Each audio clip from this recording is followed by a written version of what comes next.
वृंदा, राधा के रहते जो सारी बातें तुम कह नहीं पाए, उसका भार आज हल्का कर दो। तुम्हारा प्रेम कृष्ण समझते हैं। मेरा प्रेम आपके लिए सच्चा है कृष्ण, पर मैं जानती हूं जब तक राधा आपके साथ है आप मुझे अपना नहीं बना सकते। परंतु अब तो राधा को आपसे 100 वर्ष के वियोग का श्राप मिला है। इन 100 वर्षों के लिए मुझे अपना बना लीजिए। आपके लिए तो 100 वर्ष एक पल के समान है। कम से कम एक क्षण के लिए तो मुझे स्वीकार कर लीजिए। वृंदा, मैं तुम्हारे इस सत्य और मेरे प्रति जो तुम्हारा प्रेम है उसका सम्मान करता हूं। तुम्हें भी मेरे सत्य और मेरे प्रेम का सम्मान करना चाहिए ना। मेरा सत्य, मेरा प्रेम केवल एक है, राधा। जो राधा का है सब कृष्ण का है, चाहे वो सुख हो, दुख हो, वरदान हो या श्राप। मैं यहाँ दिव्य गोलोक में रहूं और राधा वहां पृथ्वी पर, यह संभव ही नहीं है। मैं भी पृथ्वी पर जाऊंगा, राधा के साथ उस श्राप का वहन करूंगा, राधा का दुख बांटूंगा। यही तो प्रेम है ना। और मेरे प्रेम का क्या कृष्ण? ये एक ही तो अवसर मिला है मुझे। अनंत काल में बस कुछ समय के लिए राधा आपसे अलग हुई है। अलग नहीं हुई है, बस एक होने के लिए गई। शब्दों के खेल में तो आपसे कोई भी नहीं जीत सकता कृष्ण। क्या मैं राधा जैसा आपको प्रेम नहीं करती? गोपियां और श्रीधामा नहीं करते? करते हैं।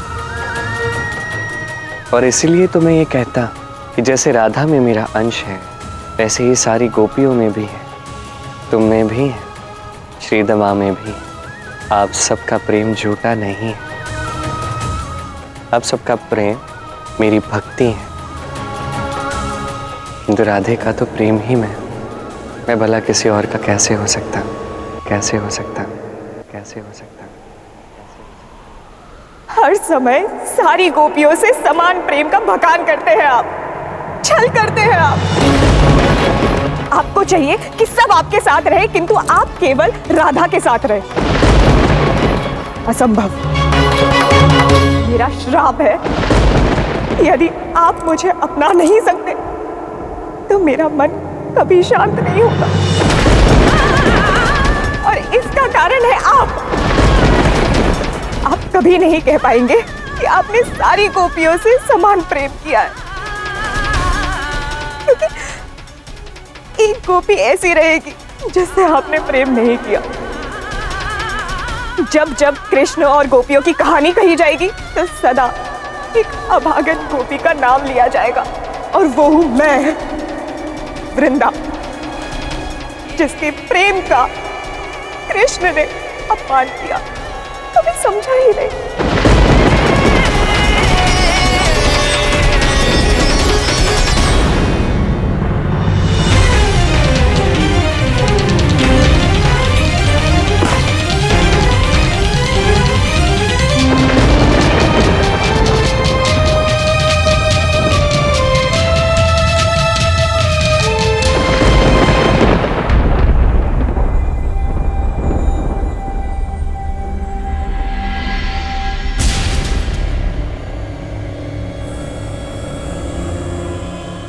वचन रहा,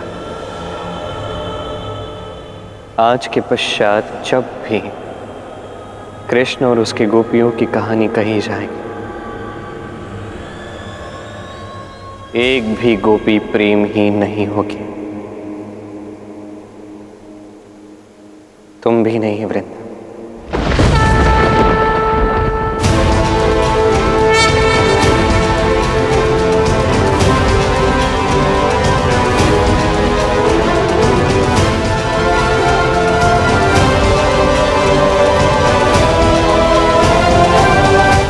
पर वृंदा तो तुमसे प्रेम करती थी ना कृष्ण, शंखचूड़ से नहीं। जैसे श्रीदामा ने शंखचूड़ के रूप में जन्म लिया, वैसे ही वृंदा ने तुलसी के रूप में जन्म लिया।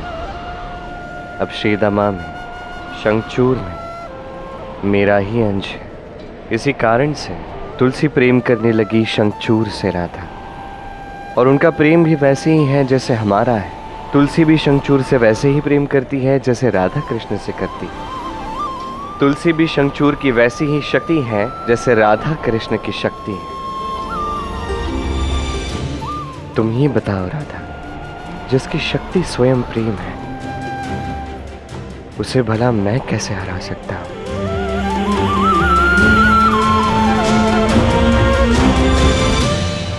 मेरा श्राप तुमने आधा बांटा कृष्ण। मेरे कारण तुम्हें गोलोक छोड़कर धरती पर आना पड़ा। वही हुआ है जो नियति ने चाहा, और इसमें किसी का दोष नहीं, ना राधा का, ना श्रीदामा का। मैं तुम्हें बता नहीं रहा था क्योंकि मुझे ऐसा लग रहा था कि कदाचित इस सारे प्रकरण के लिए तुम स्वयं को उत्तरदायी समझोगी। मैं धन्य हूँ कृष्ण कि कृष्ण मेरा श्राप अपने सर धारण किया। मेरे लिए, मेरे प्रेम के लिए वो गोलोक छोड़कर धरा पर आया। पर कृष्ण, शंखचूड़ तुम्हारा अंश है और वृंदा तुमसे प्रेम करती थी, तो इस प्रेम की शक्ति को कम कैसे करें? क्या कभी राधा कृष्ण के प्रेम की शक्ति कम होगी? तो तुलसी और शंखचूड़ के प्रेम की शक्ति भी कभी कम नहीं होगी राधा। तो अब मार्ग क्या है कृष्ण? मार्ग एक ही है,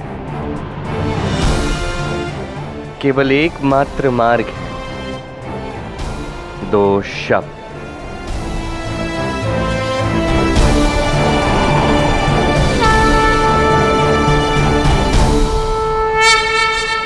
राधे राधे।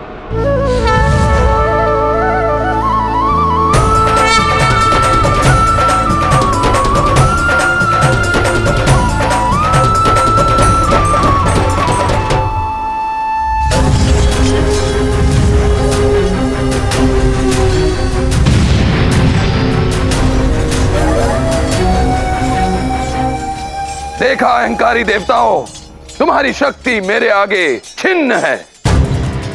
मैं सर्वशक्तिमान और अपराजित हूं। हे स्वामी, हे स्वामी, हे स्वामी, हे स्वामी।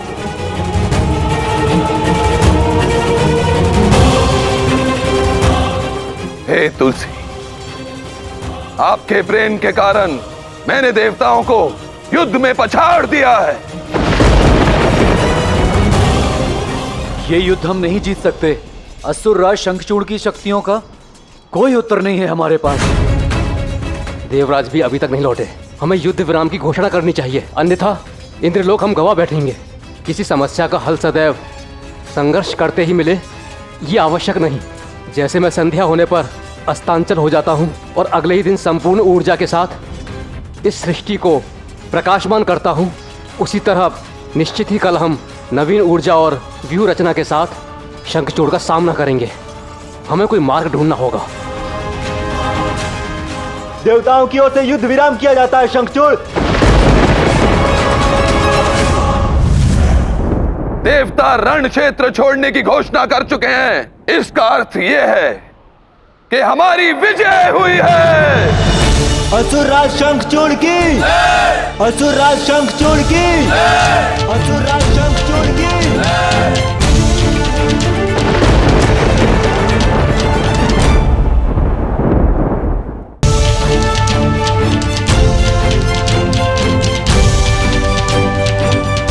असुर राज शंखचूड़ की, असुर राज शंखचूड़ की।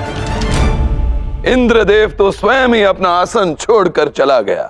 इसका अर्थ है कि इंद्र ने अपनी पराजय स्वीकार कर ली। अब मैं इंद्र के भांति तीनों लोकों पर अपना राज करूंगा।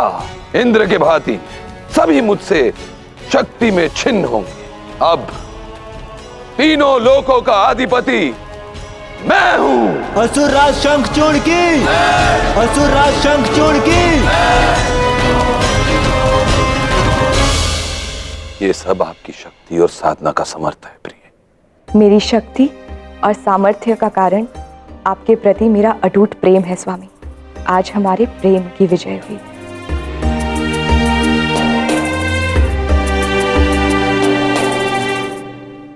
सूर्यदेव, अब आप ही बताइए आगे क्या रणनीति होगी हमारी। हमारी रणनीति तो पता नहीं, परंतु अन्य लोगों पर एक के बाद एक अधिकार कर लेना शंखचूड़ की रणनीति है। उन्हें रोकने के लिए हम सबको कुछ युक्ति सोचनी होगी। हम सबको चलकर श्री कृष्ण से सहायता मांगनी होगी। देवराज इंद्र, महादेव और श्री कृष्ण दोनों के समक्ष गए थे सहायता के लिए। सहायता कीजिए महादेव। मैं इस बार आपकी कोई सहायता नहीं कर पाऊंगा। सत्य में मैं आपकी कोई सहायता नहीं कर सकता देवराज। किंतु दोनों देव हमारी सहायता के लिए तत्पर नहीं हैं। मेरे विचार से हम सबको मिलकर श्री कृष्ण से पुनः सहायता मांगनी चाहिए। हम सब मिलकर उनसे विनती करें तो कदाचित वो हमारी सहायता करें। मुझे पूर्ण विश्वास है कि श्री कृष्ण के पास इस शंखचूड़ का कोई ना कोई उपाय अवश्य होगा।